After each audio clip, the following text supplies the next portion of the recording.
is the Emergency Medical Minute. Okay, Medical Minute, welcome. Nice to see all of you.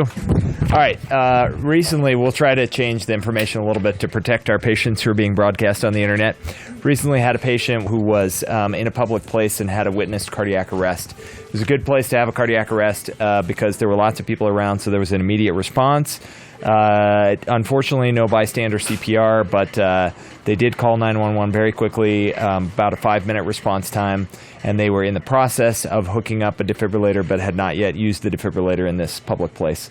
So paramedics got there, found the patient to be in ventricular fibrillation, administered multiple shocks and rounds of epinephrine, and eventually achieved return of spontaneous circulation. And the patient actually had a good blood pressure when she arrived in the emergency department. In the course of that, they had started what they called a dirty epi drip, and we'll return to that in a second. But interestingly, the patient had been intubated in the field. By the time she made it back from CT scan, her balloon for the tube was like in her cheek, and she was waking up, and so we just pulled it, and amazingly she was waking up and talking to us and had a pretty good mental status even within probably an hour of her full cardiac arrest with resuscitation. The dirty epi drip, so just as many of you know, is when essentially in the field the paramedics will on the fly make an epinephrine drip that they can use to sustain the blood pressure. So they take 1 milligram of cardiac epinephrine, squirt it into a saline bag, and then just titrate using the roller on the line to maintain the blood pressure to whatever their target goal is. This patient, by the time she arrived in the ICU, was noted to have kind of a dusky purple arm in the arm where she had had the epinephrine infused. And so there was considerable concern that she had limb ischemia related to her dirty epi drip. In the end, there's a happy ending to the story because she's still doing well. And as it turns out, she had a DVT, which is still not a good thing, but is far better than having limb ischemia or arterial thrombosis in the extremity. But that is a known complication of almost all vasopressors, so I wanted to talk about that just a little bit. And first I'll show you some scary pictures. So here's a patient you can see with like lots of black toes and missing a ton of fingers and having all kinds of bad things. And that's not from frostbite, although that might look similar.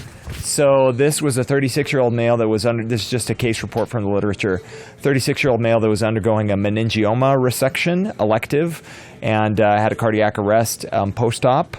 Ultimately ended up being successfully resuscitated and had, let me see if I can find the list of medications, had 3 doses of 1 milligram of IV epi, 3 doses of 1 milligram atropine, and then had an epi drip started and a dopamine drip started.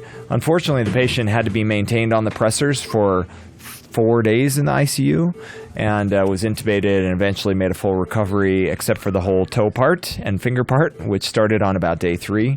So the patient eventually lost 14 digits in total and didn't have sepsis, didn't have arterial thrombosis, didn't have other attributable causes to why he would lose those digits except for the high-dose vasopressors that were given.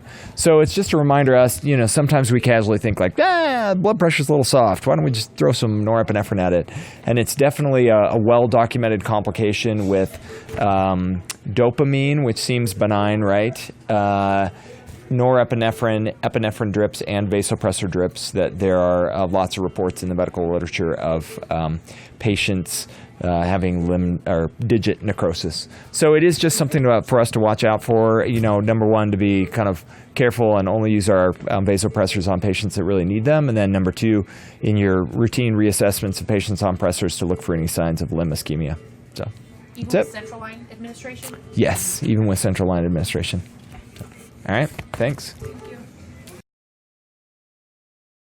Emergency Medical Minute is and always will be about free medical education. Medicine's most prolific podcast is successful because of our supporters, donors, and of course, our listeners.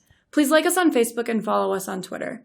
And if you support spreading free medical education, please donate at our website, emergencymedicalminute.com. As always, keep listening.